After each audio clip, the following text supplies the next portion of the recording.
TMC के 20 rebel MPs जिस NCPI में शामिल हुए हैं उसका आरएसएस से क्या कनेक्शन है? क्या ये सिर्फ एक राजनीतिक संयोग है या फिर इसके पीछे कोई बड़ी रणनीति छिपी हुई है? दरअसल इस सवाल ने पूरे देश की राजनीति में एक नई बहस छेड़ दी है और इसकी वजह बनी है एक मीडिया बातचीत। जी हाँ दोस्तों, जिसमें एनसीपीआई के संस्थापक सदस्यों में शामिल शांतनु डे ने खुद को आरएसएस कार्यकर्ता और समाज सेवक बताया है। बस इसके बाद से एनसीपीआई अचानक सुर्खियों में आ गई है। लेकिन कहानी सिर्फ इतनी नहीं है।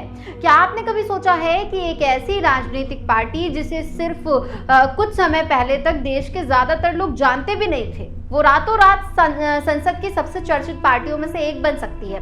पश्चिम बंगाल की राजनीति में कुछ ऐसा ही हुआ है। ममता बनर्जी के तृणमूल कांग्रेस में बड़ी बगावत के बाद 20 सांसदों ने पार्टी छोड़ दी। लेकिन सबसे बड़ा सवाल ये नहीं था कि उन्होंने टीएमसी क्यों छोड़ी। असली सवाल ये था कि उन्होंने किस पार्टी का दामन थामा। ना कांग्रेस, ना बीजेपी और ना ही कोई बड़ी क्षेत्रीय पार्टी। इन सांसदों ने खुद का विलय nationalist citizens party of India यानी एनसीपीआई में कर दिया।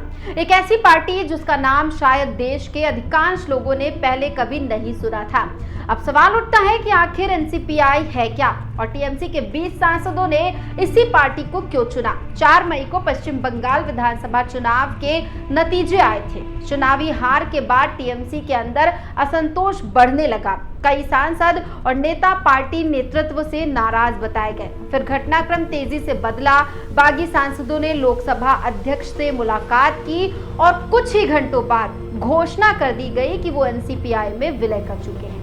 बागी सांसदों की अगुवाई कर रही काकोली घोष ने स्पीकर को पत्र लिखकर संसद में अलग संसदीय समूह के रूप में मान्यता देने की मांग की। साथ ही उन्होंने ये भी कहा कि उनका गुट एनडीए को समर्थन देगा। अब सबसे अहम सवाल आता है कि आखिर एनसीपीआई ही क्यों?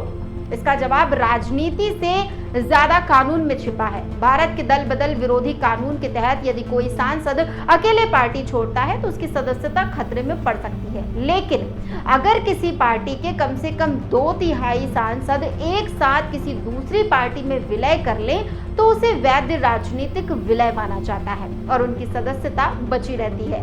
राजनीतिक जानकारों का मानना यह है कि टीएमसी के बागी सांसदों ने इसी कानूनी रास्ते को चुना है।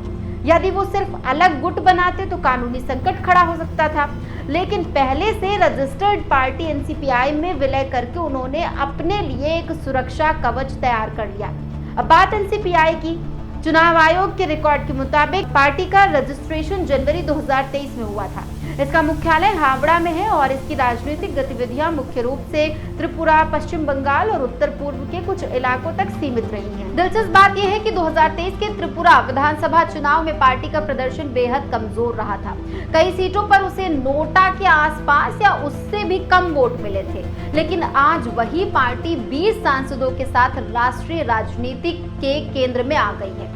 यहाँ पर आरएसएस का नाम सामने आता है। मीडिया से बातचीत के दौरान एनसीपीआई के संस्थापक सदस्य शांतनु डे ने दावा किया कि वो आरएसएस कार्यकर्ता हैं। हालांकि उन्होंने ये भी कहा है कि उनकी पार्टी ने त्रिपुरा चुनाव में टीएमसी के खिलाफ लड़ाई लड़ी थी और वो खुद बागी सांसदों के एनसीपीआई में शामिल होने के फैसले से पूरी तरह खुश नहीं है। यानी उपलब्ध जानकारी के अनुसार आरएसएस और एनसीपीआई के बीच किसी आधिकारिक रिश्ते की पुष्टि अभी तक नहीं हुई है। लेकिन शांतनु डे के इस बयान के बाद राजनीतिक गलियारों में चर्चाएं जरूर तेज हो गई हैं। अब सबकी नजर लोकसभा अध्यक्ष के फैसले पर टिकी हुई है। अगर ये विलय पूरी तरह स्वीकार हो जाता है तो एनसीपीआई सीधे 20 सांसदों वाली पार्टी बन सकती है और संसद के समीकरणों पर बड़ा असर डाल सकती है। फिलहाल सवाल सिर्फ 20 सांसदों का नहीं है। सवाल ये है कि क्या बंगाल की राजनीति में भी वही कहानी दोहराई जाएगी जो महाराष्ट्र में शिवसेना और एनसीपी के साथ देखने को मिली थी?